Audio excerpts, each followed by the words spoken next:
And thank you to you all for joining us today. I'm sorry I didn't have the benefit of your earlier testimony.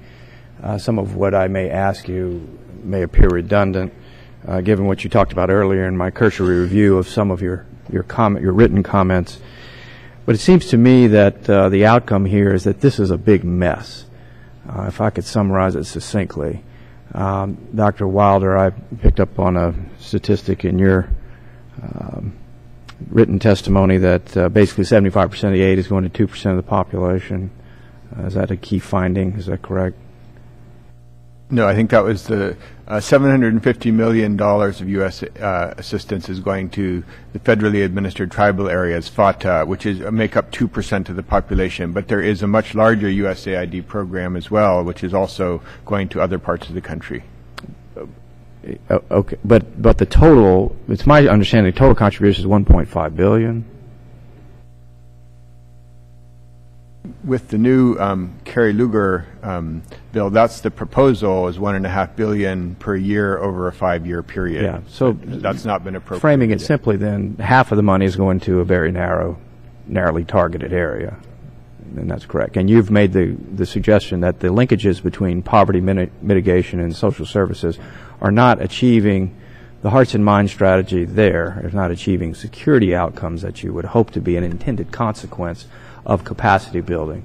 Look, I'm very much for cups of tea strategy where you relationship build and establish communications, establish trust, partnerships that can lead then to mutual understanding and long-term continuity in capacity building.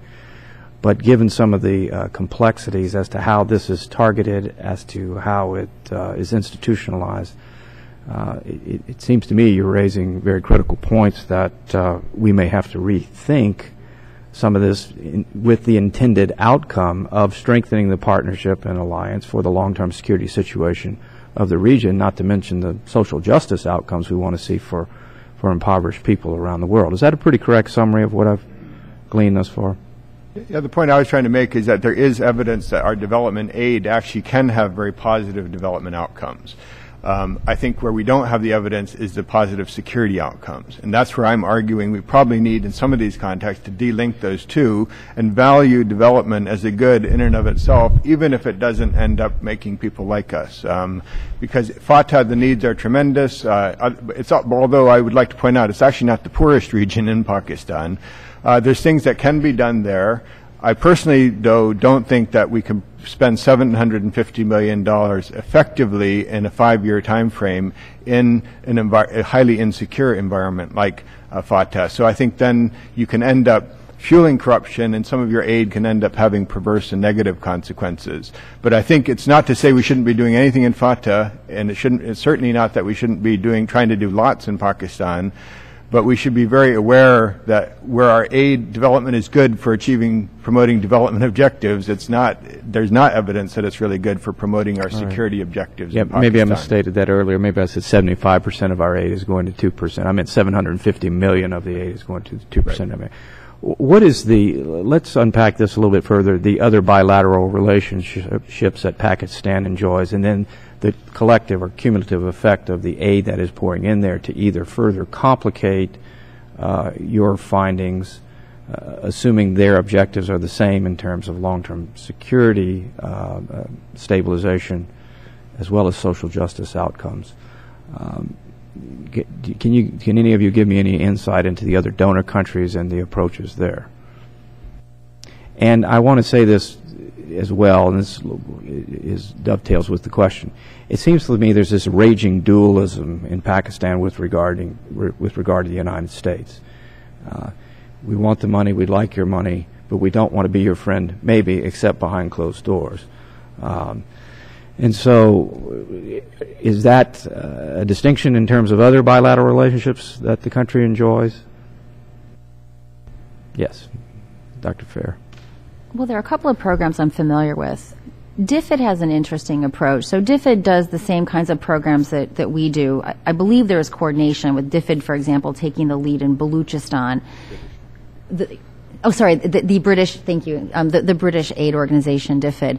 But they're also very interested in doing what I'd suggested in my written testimony, which is supporting their supply-driven efforts. So, for example, whatever intervention they're trying to do, they're trying to support it with a civil society outreach to create demand. So the example I gave was corruption. So it's one thing to try to clean up a particular bureaucracy or a particular service delivery, but unless you also engage in civil society to educate people that actually, while it may be efficient to pay a bribe to get a phone line, that in fact it makes everyone's lives more difficult. So they're really interested in trying to build this demand for change, even while they try to supply it.